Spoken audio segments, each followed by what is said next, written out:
নমস্কার। হ্যাঁ নমস্কার, জয় কি করছেন? জগন্নাথ। ওই বেগুনে একটুখানি আগাছা পরিষ্কার করছি। আচ্ছা। আর বেগুনটা লাগানো হয়েছিল জুন মাসের 24 তারিখ। হুম, আপাতত ফল এসছে। হুম। আর 15 দিনের মধ্যে তোলা যাবে। আচ্ছা। তা বেগুনের সম্বন্ধে নিয়ে কিছু বলো। বেগুন সম্বন্ধে বলতে, বেগুন একটা মুখরোচক খাবার। আচ্ছা। ବାଇଗଣରେ ଏମିତି ଗୋଟେ ଅଛି, ବାଇଗଣରେ ଫାଇବରଟା ଖୁବ୍ ବେଶୀ ଅଛି। ହାର୍ଟ ପାଇଁ ବାଇଗଣଟା ଖୁବ୍ ଭଲ। ବାଇଗଣଟା ସବୁଦିନେ ଦୈନିକ ଖାଇଲେ ଆପଣଙ୍କର ହାର୍ଟ ଆଟାକ୍ ସମ୍ଭାବନା କମ୍ ରହିବ। ହୃତ୍ପିଣ୍ଡ ହାର୍ଟ ଭଲ ରହେ ବେଗୁନରେ।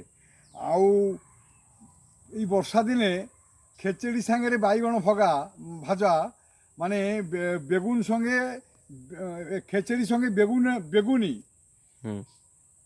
খুব ବଙ୍ଗଳାର ମୁଖରୋଚକ ଖାবার। ଆମର ଓଡ଼ିଶା ଲୋକ ମଧ୍ୟ ଖାଆନ୍ତି ବାଇଗଣର ଆପଣଙ୍କର ଭଜା ବା ମୁଢ଼ିରେ ଦେଇକିରି ଆପଣ ବେସନ ଦେଇ ବାଇଗଣ ଭଜାଟା ଖାଇବାଟା ଖୁବ୍ ମୁଖରୋଚକ।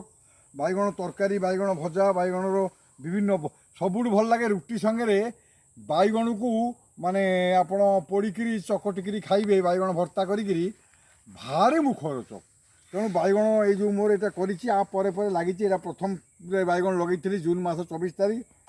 ଆପାତତଃ ବାଇଗଣର ଆସିଲାଣି ଫଳ, ତୋଳା ହେଇନି ଅବଶ୍ୟ, କାମ ଚାଲିଛି। ସେପଟେ ଆହୁରି ନୂଆ କି ବାଇଗଣ ପୁଣି ଲଗା ହେଇଛି। ଯାହା ହଉ, ଏଇ ସପ୍ତାହ ମୋର ଆଜି ଭିଡ଼ିଓ କରିବାର ଥିଲା, ମୁଁ ଆଉ ବେଶୀ କରିପାରିଲିନି।